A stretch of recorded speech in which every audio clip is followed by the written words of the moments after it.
నమస్కారం. పాల్గొన్న శుద్ధ చవితిని పుత్ర గణపతి వ్రతం దినంగా చెప్పుకుంటారు. అంటే ఈ రోజున గణపతిని అర్చించినటువంటి వారికి సంతానం లేనటువంటి వారికి సంతానం కలగడమే కాకుండా విశేషించి పురుష సంతానం కలుగుతుంది అని మనకు ధర్మగ్రంథాలు ప్రబోధిస్తున్నాయి. సంతానార్థులైనటువంటి వారు ఈ రోజున ఈ గణపతి వ్రతాన్ని ఆరంభించాలి. చవితి తిథికి గణపతి అధిపతి. మనము భాద్రపద శుద్ధ చవితిన వినాయక చవితి పర్వదినం ఎట్లా జరుపుకుంటామో అదే విధంగా ఈ పాల్గొన శుద్ధ చవితి రోజున పుత్ర గణపతిని అంతే భక్తి శ్రద్ధల చేత అంతే విధి విధానాల చేత ఈ రోజున గణపతిని అర్చించాలి. మమ శీఘ్రమేవ పుత్ర సంతాన ప్రాప్తి అర్థం పుత్ర గణపతి వ్రతం అహం కరిష్యే అని సంకల్పించుకొని గణపతిని అర్చించుకోవాలి. వినాయక చవితి రోజున 1 పత్రముల చేత పుష్పముల చేత మనం ఎట్లా పూజిస్తామో అదే విధంగా పూజించుకోవాలి. సంతానం లేనటువంటి వారికి సద్గతులు ఉండవు అని మనకు పెద్దలు అంటారు కదా. సంతానం లేనటువంటి వారి బాధ వర్ణనాతీతం. కనుక ప్రతి ఒక్కరూ ధర్మ ప్రజా సంపత్త్యర్థం వివాహం కరిష్యే అని వివాహం యొక్క సంకల్పం. అంటే వివాహం చేసుకోవడానికి ప్రధానమైనటువంటి కారణం ఏమిటి అని అంటే సంతానార్థమై వివాహం చేసుకుంటారు. ఇద్దరు వధువు వరులు కలిసి మేమిద్దరం కూడా ఈ రోజు నుంచి వివాహం చేసుకొని ధర్మమైనటువంటి సంతానాన్ని పొంది మంచి సమాజానికి ఒక మంచి పౌరుణ్ణి అందిస్తాము అని సంకల్పించేటువంటిదే ఆర్ష ధర్మం యొక్క ప్రధాన ఉద్దేశము, హిందూ ధర్మం యొక్క ప్రధానమైనటువంటి ఉద్దేశం. అందుకే వివాహం చేసుకునేటువంటిది మంచి సంతానం పొందాలని చేసుకునేటువంటిది వివాహం యొక్క ముఖ్య ఉద్దేశం. అట్లా వివాహం చేసుకున్నటువంటి వారికి సమయానికి మరి సంతానం కలగాలి కదా. సంతానం కలగకపోతే ఆ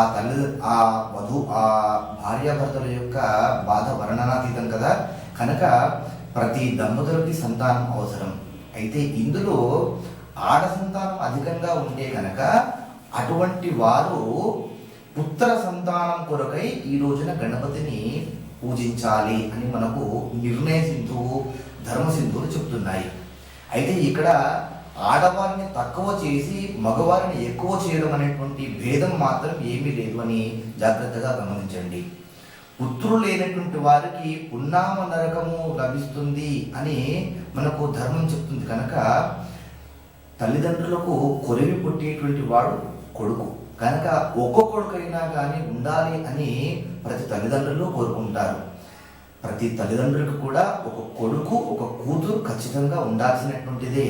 ఆడపిల్ల లేనటువంటి ఏ ఇల్లు కూడా కళకళలాడుతూ ఉండదు. కనుక ఇద్దరు అవసరమైనటువంటి వారే. అట్లాంటి వారు సంతాన కాముకులైనటువంటి వారు, సంతానం కావలసినటువంటి వారు ఈ రోజున పాల్గొన శుద్ధ చవితి రోజున గణపతిని అర్చించాలి. ఈ రోజున గణపతికి 21 సంఖ్యల చేత మోదకములను నైవేద్యంగా సమర్పించి ఆ 21 మోదకములను బ్రహ్మచారులకు ప్రసాదంగా పంచిపెట్టాలి.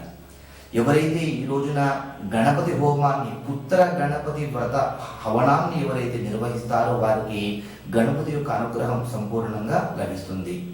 ఈ రోజున పుత్ర గణపతి హవనాన్ని నిర్వహించినటువంటి వారికి జాతకంలో ఉన్నటువంటి సంతాన దోషాలు అన్నీ తొలగిపోతాయి. జాతకంలో పంచమ స్థానము సంతానాన్ని సూచిస్తుంది. కనుక అందులో ఉన్నటువంటి సమస్త జాతక సమస్యలు తొలగిపోయి గణపతి అనుగ్రహం చేత శీఘ్రంగా సంతానం కలుగుతుంది.